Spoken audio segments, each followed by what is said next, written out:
Hai, selamat datang kembali di novel Kekuatan Dewa Harvey York untuk Bangkit Bab 7. Tanpa basa-basi langsung cekidot. Kamu adalah Harvey? Howard Stone menatap Harvey dengan ragu. Dia mencibir sebentar, memarkir mobilnya, dan berjalan langsung ke hotel.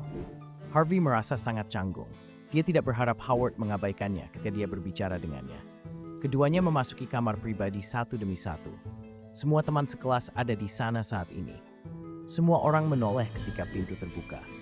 Bukankah ini ketua kelas? Ketua kelas juga telah menjadi orang yang sukses juga. Sangat tampan. Seseorang mencemooh. Memang, Howard mengenakan jas dan sepasang sepatu kulit dengan kunci mobil Audi tergantung di pinggangnya. Dia tampak sangat tampan saat ini. Segera, seseorang melihat Harvey yang berjalan di belakang Howard. Meskipun setelan itu tidak cocok untuknya, itu masih merupakan merek yang indah, kelas atas, dan terkenal. Seorang teman sekelas melihat ini dan tersenyum. Harvey, sepertinya kamu juga baik-baik saja. Ayo, 2 kursi utama ini disediakan untuk Anda dan ketua kelas. Howard melirik Harvey dan mencibir. Dia menggelengkan kepalanya dan tidak mengatakan apa-apa. Dia tidak mengungkap fakta bahwa Harvey mengendarai sepeda listrik. Harvey menjawab, tetapi tidak peduli dengan kursi itu. Sebaliknya, dia melihat sekeliling dalam lingkaran. Tidak banyak gadis cantik di kelas saat itu. Namun, Wendy masih sangat cantik. Dia pantas menjadi dewi. Wendy mengenakan pakaian bisnis. Tubuhnya yang sempurna ditunjukkan dengan sempurna sepenuhnya, seperti buah persik yang matang. Itu sangat menggoda dan menarik. Bahkan Howard yang keren memperhatikan Wendy saat ini. Dia terkesan. Dia datang, tersenyum, dan berkata, "Oh, jadi kamu dewi kami. Aku sudah lama tidak melihatmu. Mengapa Anda tidak menemui saya atau menghubungi saya? Jadi, di mana Anda bekerja sekarang?" Wendy tersenyum malu-malu dan berkata dengan lembut, "Aku tidak melakukannya dengan baik sepertimu. Anda bahkan mengendarai Audi." Mata Howard bersinar ketika dia mendengarnya. Dia tampaknya memiliki kesempatan. Sang dewi tampaknya menyukai Audi yang dia beli melalui pinjaman angsuran. Tepat ketika dia ingin berbicara, gadis-gadis di sampingnya sudah menyeringai dan berkata, "Ketua kelas, jangan tertipu oleh Wendy. Dia sekarang manajer administrasi perusahaan investasi terbesar di Neumhi, York Enterprise. Dikatakan bahwa dia akan segera dipromosikan sebagai manajer umum dan dia akan bertanggung jawab." Wow, semua orang kagum. Mereka tahu betapa kuatnya York Enterprise. Banyak perusahaan dan individu wira swasta didanai oleh mereka. Meskipun perusahaan ini tidak melakukan bisnis fisik, pengaruhnya mencakup semua lapisan masyarakat. Jika Wendy menjadi manajer umum di usia yang begitu muda, maka dia akan memiliki kekuatan absolut. Siapapun yang berhasil mengejarnya, tidak akan memilih sedaun dalam pelukannya, tetapi juga banyak sumber daya. Manfaatnya tidak terbayangkan. Selain itu, wanita ini sangat cantik, sehingga dia tidak kalah mengesankan dari beberapa bintang wanita yang terdaftar di A. Orang-orang di kamar pribadi malu pada diri mereka sendiri dan tidak bisa menahan diri untuk menelan ludah. Harvey tidak memiliki banyak minat pada Wendy pada awalnya, tetapi ia menjadi tertarik ketika ia mendengar tentang York Enterprise. Bagaimanapun, itu miliknya sekarang. Dengan kata lain, Wendy adalah bawahannya. Namun, apakah dia begitu mampu? Mungkinkah dia menjadi manajer umum? Harvey tersenyum dan berjalan memikirkan hal ini. Dia duduk di sebelah Wendy dan siap untuk berbicara dengannya. Wendy tersenyum pada awalnya, tetapi segera dia mengerutkan kening. Setelah melihat ke atas dan ke bawah, dia berkata, "Harvey, bisakah kamu tidak duduk di sini?" "Ah, apakah ini kursi seseorang?" Dia berdiri dan berkata, "Tidak, aku hanya tidak ingin kau duduk di sampingku." Wendy berkata, "Bagus memakai jas, tapi saya pikir Anda lupa tentang sepatu Anda. Mungkinkah Anda meminjam jas itu?" Begitu pernyataan ini keluar, banyak orang memperhatikan bahwa setelan Harvey tidak cocok untuknya meskipun teksturnya bagus.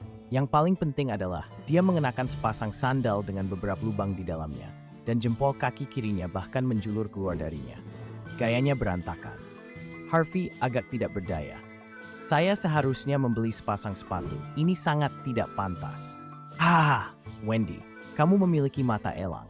Awalnya, saya tidak ingin membicarakannya karena kami adalah teman sekelas sebelumnya. Namun, seseorang terlalu percaya diri dan ingin menginginkan sesuatu yang tidak layak baginya. Saya pikir perlu untuk membiarkan semua orang tahu warna aslinya." Howard berjalan keluar dari belakang dan tersenyum pada Wendy. "Teman sekelas kami, Harvey, baru saja datang ke sini dengan sepeda listrik. Awalnya saya berpikir bahwa dia hanya mengendarai sepeda listrik sementara karena mungkin tidak nyaman baginya untuk memarkir mobilnya. Bagaimanapun, dia mengenakan setelan kelas atas. Tanpa diduga, dia lupa tentang sepatunya. Itu sangat memalukan. Howard bertindak seolah-olah dia melihat melalui kebohongan. Harvey, mungkinkah Anda telah membeli setelan ini dengan diskon dari tempat lain? Dan melihat Anda seperti ini, saya yakin Anda bahkan belum merobek labelnya. Mari kita pergi dan kembali gugatan setelah pesta reuni, oke? Saya pikir itu tidak seburuk itu. Namun, sepertinya dia datang ke sini dengan sepeda listrik. Aku melihat kuncinya. Juga, jelas bahwa dia tidak mengganti sandal yang dia kenakan selama bertahun-tahun. Teman sekelas itu mulai bergosip tentang hal itu dalam sekejap. Ada beberapa yang ingin pamer di depan Dewi Wendy. Pada saat ini, mereka mengkritik Harvey dengan kasar. Tepat ketika Harvey ingin menjelaskan, mantan teman sekamarnya, Shirley berdiri dan berkata dengan keras, "Kalian sedikit overthinking. Kita semua adalah teman sekelas. Bahkan jika gayanya agak aneh, apakah Anda harus mengatakan itu?" Bahkan Shirley memiliki sosok yang cantik dan elegan. Dia tampak seperti seseorang dari keluarga yang baik dan bergengsi. Harvey sering direkoki untuk menyalin pekerjaan rumahnya ketika mereka masih kuliah. Oleh karena itu, hubungan di antara mereka masih bagus. Harvey tidak pernah berpikir bahwa Shirley akan maju untuk membantunya berbicara. Howard tiba-tiba mengambil langkah maju dan meraih kerah Harvey ketika dia melihat kecantikan lain dari kelas mereka membantu sampah ini untuk berbicara. Dia dengan cepat mengeluarkan label harga dan tidak bisa membantu mengatakan, "Shirley, apakah kamu masih ingin membantunya? Kau melihatnya? Dia bahkan tidak mengambil itu. Satu potong bernilai puluhan ribu. Apakah Anda berpikir bahwa dia mampu membeli pakaian seperti itu dengan penampilannya yang buruk?" Dan jika saya ingat dengan benar, Harvey sudah menjadi menantu keluarga Zimmer 3 tahun lalu, bukan? Menantu yang tinggal di rumah dan dia masih mengenakan setelan haute couture Armani. Mungkin pakaian pria ini dicuri begitu saja dari seorang pria dari keluarga Zimmer. Oleh karena itu tidak cocok dengan setelan itu. Harvey, Anda harus realistis. Seluruh Niumi tahu bahwa Anda adalah menantu keluarga Zimmer. Anda tidak perlu berpura-pura di depan kami. Kita semua adalah teman sekelas. Kenapa kau berpura-pura? Harvey mengangkat tangannya, mendorong tangan Howard menjauh dan menatapnya dengan dingin. Howard melihat tatapan Harvey dan mencibir. "Apakah Anda ingin memukul saya setelah saya mengungkapkan warna sejati Anda?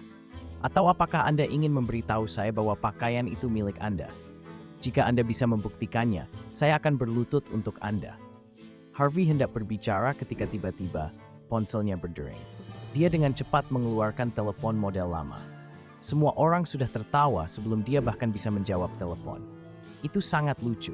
Apakah ini bukan jenis telepon model lama yang terdiri dari kredit panggilan 3 tahun untuk $99? Harvey menggunakan ponsel semacam ini. Bagaimana dia masih berani memakai Armani untuk pamer? Apakah dia kehilangan akal sehatnya? Atau apakah dia menjadi bodoh setelah menjadi menantu yang tinggal di rumah? Harvey tidak peduli dengan reaksi orang lain saat ini. Sebaliknya, dia dengan cepat menjawab telepon. Segera, dia mendengar teriakan ibu mertuanya Lillian dari ujung yang lain. "Harvey, kemana kamu pergi? Mengapa Anda tidak mencuci toilet?" Sial, dia lupa tentang ini. Harvey merasa tidak berdaya. Dia seharusnya tidak datang ke pesta reuni ini. "Kamu memang menantu yang hidup. Anda bahkan dimarahi karena menghadiri pesta reuni melalui panggilan telepon." Sepertinya ibu mertuanya memarahinya dan memintanya untuk kembali mencuci toilet. Meminta seorang pria untuk melakukan ini. Saya lebih suka menghancurkan kepala saya sampai mati daripada mencuci toilet. Meskipun saya tidak dapat menghasilkan uang, saya tidak akan menjadi menantu yang tinggal di rumah. Bahkan jika Anda memukul saya sampai mati, saya tidak akan melakukannya. Kemiskinan menghambat ambisi seorang pria. Saya tidak pernah berpikir Anda adalah orang yang picik. Semua orang di sana membicarakannya. Bahkan Shirley sedikit menghela nafas saat ini. Dia merasa tidak enak melihat Harvey dalam situasi seperti itu. Lingkungannya kebetulan perut penjaga keamanan baru-baru ini. Tampaknya dia harus membantu Harvey untuk bertanya tentang pekerjaan itu. Jangan sampai dia tidak ada hubungannya dan bahkan tidak mampu membeli sepasang sepatu. Baiklah, hanya keluar secepat mungkin. Sampah seperti Anda tidak diterima di sini. Howard menatapnya dengan jijik. Dia kemudian berjalan ke Wendy dan tersenyum. Dewi saya, jangan biarkan suasana hati Anda hancur karena beberapa orang yang tidak tahu berterima kasih. Restoran ini dibuka oleh teman baik sepupu saya. Berbicara tentang sepupu saya, Anda harus mengenalnya. Dia saat ini bekerja di perusahaan Anda. Namanya Don Sander. Teman baiknya harus membantunya, yaitu memberinya wajah. Mungkin saya bisa meminta hotel untuk membawa anggur terbaik mereka di sini. Dia sudah menekan bel layanan sebelum Wendy bisa merespons. Ketika pelayan datang, dia tampak tidak puas dan berkata, "Layan apa ini? Mengapa kau begitu lambat? Cepat pergi dan bawa 2 botol anggur terbaik hotel di sini." Pelayan itu tertegun sejenak. Tapi kemudian pelayan berkata, "Tuan, anggur terbaik di hotel kami agak mahal. Aku takut." Pukul. Howard melemparkan kunci mobil Audi dari pinggangnya ke meja. "Apakah kita tampak miskin dan tidak mampu membayar pesanan? Don Sander adalah sepupuku. Kau tahu siapa dia? Dia teman bosmu. Kenapa kau tidak buru-buru dan membawa anggur di sini?"